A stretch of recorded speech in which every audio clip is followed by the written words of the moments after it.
День рождения – лучший повод увидеться с друзьями и вспомнить яркие моменты насыщенной спортивной жизни. Встретившись после долгой разлуки, вспоминая былые времена, соревнования и сборы, взлеты и падения, смешные, а порой и нелепые случаи, они не могут наговориться. Кроме того, что ветераны спорта Джансух Губас и Рафик Гаспарян празднуют день рождения в один день, они еще и много лет играли в одной баскетбольной команде. С Джоном нам пришлось играть даже в спортшколе вместе, с Хашбой, с ним. Вот. Джон играл очень хорошо. Вот.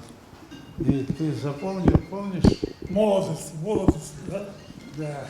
Нет, помнишь, играли, когда 102, как нас зажали, когда мы вышли на серебряные медали, должны были первое место взять.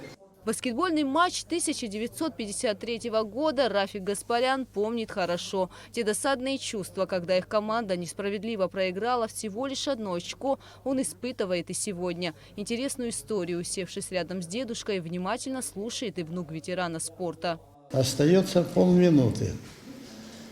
И мы выигрываем 77-78. И судьи там начали придираться, что время неправильно засекли, то и дают дополнительное время.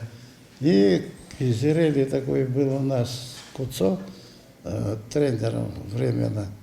Вот, он там что-то поспорил, такой темпераментный был.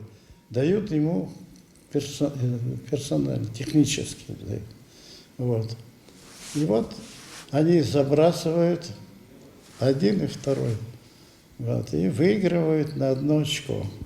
Значит, 79-78, и мы проиграли. В Государственном комитете по делам молодежи и спорту всегда рады ветеранам. К 85-летнему юбилею руководство Госкомспорта вручило Джансуху Губас и Рафику Гаспаряну памятные подарки, цветы и денежное вознаграждение. Всю свою жизнь друзья посвятили баскетболу, добившись больших успехов. Джансух Губас – заслуженный работник физической культуры и спорта Абхазии, почетный мастер спорта по баскетболу, кавалер ордена Акзябша 2-й степени. Рафик Гаспарян – чемпион Абхазии по баскетболу с 1950 по 1954 годы, почетный мастер спорта Республики Абхазия. Гугуца Вардания, Руслан Орлов, Абхазское телевидение.